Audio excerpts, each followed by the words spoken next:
Arrêtez de donner du pain, des pommes, des pâtes, du riz à chaque fois à vos enfants. Vous les tuez à petit feu. Salut, j'espère que vous allez bien. Bienvenue dans une nouvelle vidéo. Aujourd'hui, on ne fait pas de recettes de pâtisserie. On va parler d'un thème assez important et assez primordial pour les enfants. Ici, je m'adresse beaucoup plus aux mamans, les mamans d'enfants, les jeunes mamans qui, n'est-ce pas, ne savent pas comment, n'est-ce pas, donner ou alors comment alimenter leurs enfants au quotidien.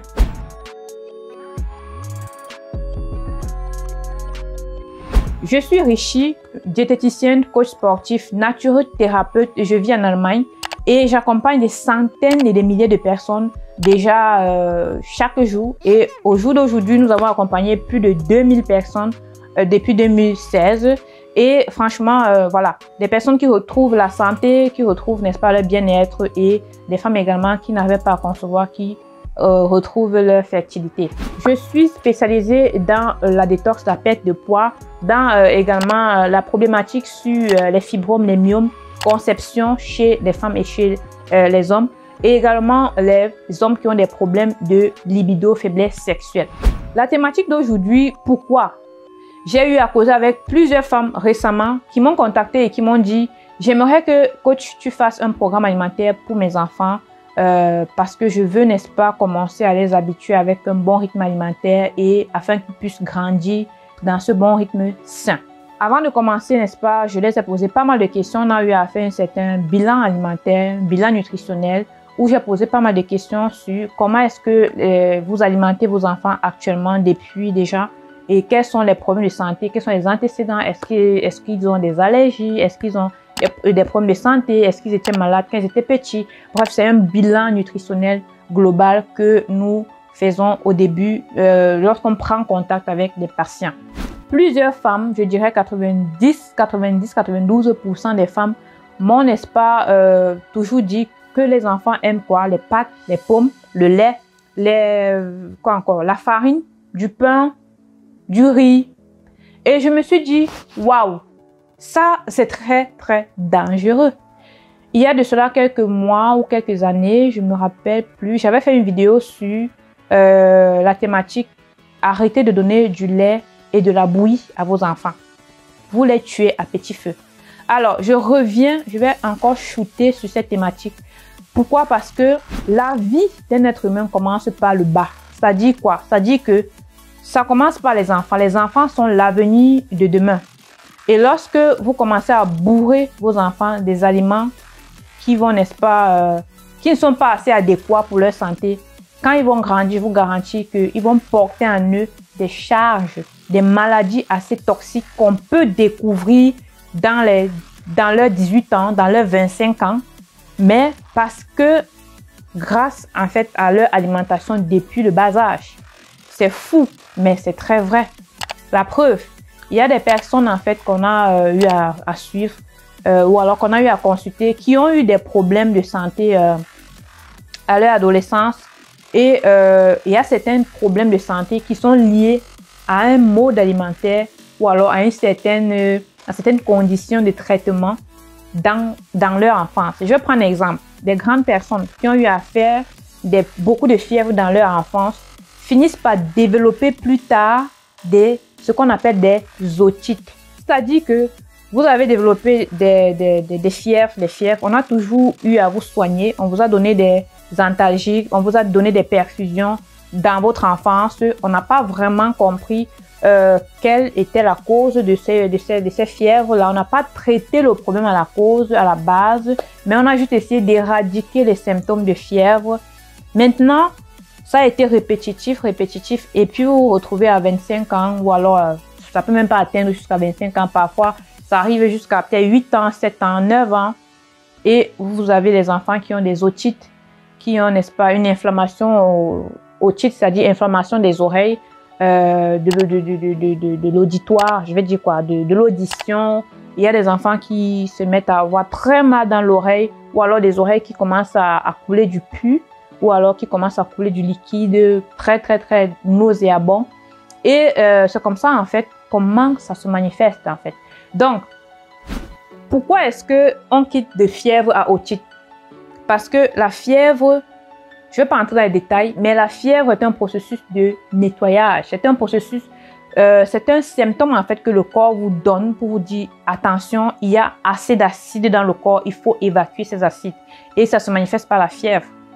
Maintenant, si vous passez votre temps à soigner cette fièvre aussi, je rappelle ici que lorsque vous avez une fièvre à partir de 40 degrés, là, il faut s'inquiéter. C'est important d'aller à l'hôpital se faire soigner. Mais lorsque vous avez une fièvre de 38, 39 degrés par là, bah, essayez de faire avec des moyens naturels. Ça peut encore aller. Maintenant, si vous avez passé votre temps à consommer des médicaments, à consommer à prendre en fait des injections, votre corps était sur le point de pouvoir évacuer ces acides par la fièvre, va arrêter en fait ce processus d'évacuation des déchets par la fièvre parce que vous avez ramené des médicaments qui ont stoppé ce processus de nettoyage et ces déchets-là vont rentrer, s'enfouir dans vos nappes souterraines, en quelque sorte dans vos tissus et ça peut, n'est-ce pas, favoriser des dégâts. C'est un peu comme si vous laissez la poubelle dans votre maison des mois, des années sans évacuer. Bon, c'est clair qu'il y aura il y aura plein de déchets, il y aura plein de microbes qui vont se développer, des asticots, des ceci, cela, et des champignons microbiens et tout un tas de bactéries qui vont, n'est-ce pas, se développer. C'est la même chose en fait. Donc du coup, comme ça, plus tard, vous allez développer une autre maladie qui sera un peu plus chronique que la fièvre. Ça dépend maintenant des liaisons avec des maladies. Et c'est comme ça que vous allez plus tard, vous allez avoir ces symptômes. Donc voilà. Où est-ce que je voulais en venir par le fait que la majorité des mamans nourrissent leurs enfants, bourrent leurs enfants de farine, c'est-à-dire les pâtes, le riz, le pain, le lait. Franchement, il n'y a pas que ça en fait. Ce que moi je vais vous dire ici, c'est que les pâtes, les farines concentrées, riches en amidon, ça détruit vos enfants. Je ne suis pas en train de vous demander de bannir tout cela, mais je suis en train de vous dire arrêtez de donner tout le temps les pâtes, les pommes, le riz, le pain, le lait à vos enfants. Parce que ce sont des aliments qui sont hyper mucus, en fait contiennent du mucus, sont hyper toxiques. Lorsque vous consommez ça constamment, et en plus en fait des enfants qui n'ont pas un système digestif assez fort, donc ça va, n'est-ce pas, favoriser l'accumulation de mucus dans l'organisme qui vont s'accumuler. Et si vous ne prêtez pas attention, si vous ne donnez pas de temps en temps des fruits à vos enfants, des petits jus de légumes, des salades, pour pouvoir aussi lessiver le corps, lessiver les tissus, ces cols-là, ces amidons-là, parce que c'est l'amidon en fait, ces amidons-là vont rester bouchés en fait sur les tissus, ça va coller les tissus et ça va comme ça, premièrement, ralentir la circulation sanguine au niveau des tissus. Ça va, n'est-ce pas, ça peut causer, n'est-ce pas, des problèmes tels que l'asthme plus tard, des problèmes de circulation, ça peut causer également des allergies, ça peut causer également, vous allez voir des enfants qui ont constamment des narines qui coulent, qui ont constamment de la toux, la grippe. Ça, en fait, ce sont les symptômes dus à l'accumulation du mucus, de l'amidon, de la colle dans l'organisme, en fait. Voilà. Donc, ce que moi, je vous conseille, quelle alimentation idéale pour les enfants, on parlera de ça dans une autre vidéo. Mais ce que moi, je vous conseille, c'est arrêter de bourrer vos enfants avec les farines, avec les aliments riches en amidon concentrés. Donnez-leur également de temps en temps des fruits, des jus de légumes et diversifier leur alimentation. On verra dans une autre vidéo probablement quelle est l'alimentation idéale pour les enfants. Qu'est-ce que vous pouvez donner à vos enfants pour le petit déjeuner? Qu'est-ce que vous pouvez donner à vos enfants pour le midi? Qu'est-ce que vous pouvez donner à vos enfants pour leur snack? Et ainsi de suite. Voilà. Si vous avez aimé cette vidéo, je vous prie de bien vouloir me donner un thumbs up. C'est-à-dire, mettez-moi un like, un pouce vers le haut. Et partagez au maximum à des mamans. Et voilà. On se donne rendez-vous dans une prochaine vidéo. C'était la coach Richie, diététicienne, naturothérapeute et coach sportif.